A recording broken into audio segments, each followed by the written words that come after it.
बिस्मिल्लाहिर्रहमानिर्रहीम। इस वीडियो के अंदर हम एंडोसाइटोसिस और एक्सोसाइटोसिस के बारे में पढ़ेंगे कि एंडोसाइटोसिस क्या होता है और उसकी सिग्निफिकेंस क्या होती है, और एक्सोसाइटोसिस क्या होता है और उसकी सिग्निफिकेंस क्या होती है। एंडोसाइटोसिस अक्कर्स होती है किस तरीके से? एंडोसाइटोसिस की डेफिनेशन में हम क्या पढ़ेंगे? Endocytosis occurs through binding of the molecule. Endocytosis occurs through binding of the molecule to specialised components receptors on cell membrane of the water. Endocytosis होती है मॉलिक्यूल की बाइंडिंग होना to specialised component receptors on cell membrane, जो कि cell membrane के अंदर specialised components होते हैं।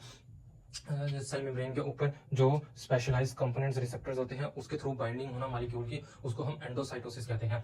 Contents of the resulting intracellular vesicle are subsequently release into the cytoplasm of the cell. और जो रिजल्टिंग जो इंट्रासेलुलर वेसिकल जो अंदर आ जाता है एंडोसाइटोसिस के थ्रू, उसके जो कंटेंट्स होते हैं उसके कंटेंट्स सब्सिक्वेंटली रिलीज होते हैं into the cytoplasm of the cell.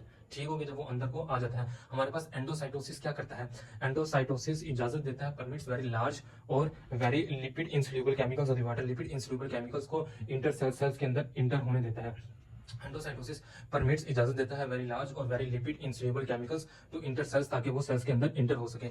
इसकी एग्जांपल्स के अंदर large molecules such as proteins में cross cell membrane by endocytosis of the water.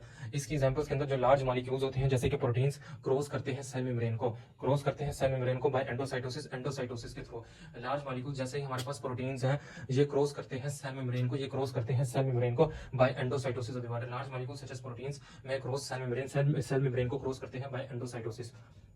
Smaller polar substances such as vitamin B12 and iron combine with the special proteins of the water। जो हमारे पास smaller polar substances होती हैं such as vitamin B12 and iron combine with special protein vitamin B12 with intrinsic factor and iron with transferring complexes intercells by these mechanisms। जो हमारे पास smaller polar substances होते हैं जैसे कि vitamin B12 and iron combine करते हैं special proteins के साथ। जो पोलर सब्सटेंसेस होते हैं जैसे smaller vitamin B12 and iron, ये अकेले अंदर नहीं आते, किसी के साथ कंबाइन होकर आते हैं, इंटरसेल्स होते हैं इस मैकेनिज्म के थ्रू, एंडोसाइटोसिस के थ्रू। जो हमारे पास विटामिन B12 होता है वो इंट्रिंसिक फैक्टर के साथ कंबाइन होकर अंदर आता है, और जो हमारे पास आयरन होता है वो ट्रांसफेरिंग के साथ कंबाइन होकर अंदर आता है। ठीक हो गया। एक्सोसाइटोसिस क्या होता है? एक्सोसाइटोसिस ये रिवर्स प्रोसेस होते हैं एंडोसाइटोसिस के। इसके अंदर वाला क्या होता है? इसके अंदर एक्सपल्जन होती है मटेरियल की। ये एक रिवर्स प्रोसेस है जिसके अंदर एक्सपल्जन होती है मटेरियल की।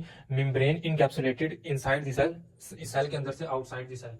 इसी सिग्निफिकेंस के अंदर हम क्या देखेंगे? Most neurotransmitters of the water are released by exocytosis of the water. Most neurotransmitters are released by exocytosis of the water. इसकी सिग्निफिकेंस के अंदर हम क्या देखेंगे? मोस्ट न्यूरोट्रांसमीटर्स, जो ज्यादातर न्यूरोट्रांसमीटर्स होते हैं वो रिलीज होते हैं बाय एक्सोसाइटोसिस के थ्रू रिलीज होते हैं। अगर हम पूरे टॉपिक को एक दफा गो थ्रू कर लें, एंडोसाइटोसिस और एक्सोसाइटोसिस हमारे पास क्या होता है? एंडोसाइटोसिस अकर होता है through the binding of the molecule to specialised components receptors on cell membrane of the water. Contents of resulting intracellular vesicle of the water, जो कंटेंट्स जो रिजल्टिंग अंदर आने वाला इंट्रासेलुलर मॉलिक्यूल होता है उसके कंटेंट्स सब्सिक्वेंटली रिलीज्ड होते हैं to the cytoplasm of the cell.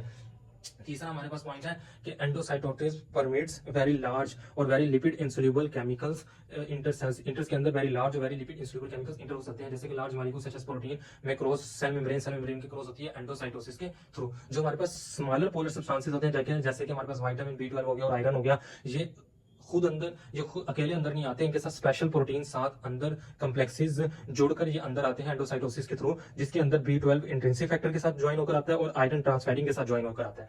अगर हम एक्सोसाइटोसिस की बात करें, ये एक रिवर्स प्रोसेस है। ये हमारे पास एक्सपेल्जन होती है मटेरियल का, and that is the membrane encapsulated inside the cell outside of the cells of the water, inside the cell के inside से out of the cell।